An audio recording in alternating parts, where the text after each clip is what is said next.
স্বাগতম, আমি বিশ্বজিৎ। চলুন আজ ঘুরে দেখি প্রকৃতির এক নতুন অধ্যায়।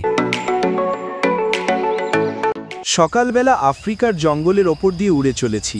সূর্যের প্রথম আলো যেন গাছের পাতায় সোনালি স্পর্শ ছুঁয়ে যায়। নিচে দেখা যাচ্ছে এক সরু নদী, যার চারপাশে পাখির দল উড়ছে, যেন প্রকৃতির এক সঙ্গীত। এই দেখুন, একদল হাতি চলেছে গাছের ফাঁক দিয়ে। ওরা একে অপরের সঙ্গে অদ্ভুত ভালোবাসায় জড়িয়ে। এই বিশাল গাছটি আফ্রিকার এক প্রতীক, বোয়াবাব গাছ। শতাব্দী ধরে প্রকৃতিকে আগলে রেখেছে। জেব্রাদের দল দেখছেন? ওদের সাদা কালো ডোডা যেন প্রকৃতির নিজস্ব ডিজাইন।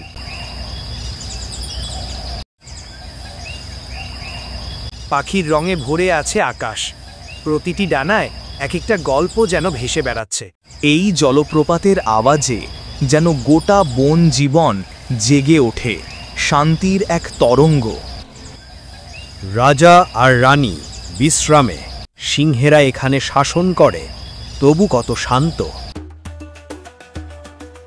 বাচ্চা বানরগুলো খেলা করছে, যেন জঙ্গলের হাসির শব্দ এরা। সূর্যের আলো পাতা ফুঁড়ে এসে পড়েছে নিচে, যেন আকাশ ছুঁয়ে গেছে পৃথিবীকে। এই লম্বা গলাগুলো শুধুই শোভা নয়, ওরা বনের সৌন্দর্য আর শালীনতার প্রতীক। দূরে দেখা যাচ্ছে মেঘের খেলা, প্রকৃতি তার রং বদলাচ্ছে ধীরে ধীরে। এই গোপন হ্রদে বিশ্রাম নিচ্ছে জলজ প্রাণীরা, যেন প্রকৃতি নিজেই বিশ্রাম নিচ্ছে। জঙ্গল শেষে শুরু হলো পাহাড়। এই মিলনবিন্দুতে প্রকৃতির শক্তি আর সৌন্দর্য একসাথে। শেষ বিকেলের আলোয় রাঙা আকাশ, আর আমি রেখে যাচ্ছি এই সবুজ রাজ্যকে মনে নিয়ে এক অসাধারণ স্মৃতি। ভিডিও ভালো লাগলে অবশ্যই লাইক, কমেন্ট আর সাবস্ক্রাইব করতে ভুলবেন না।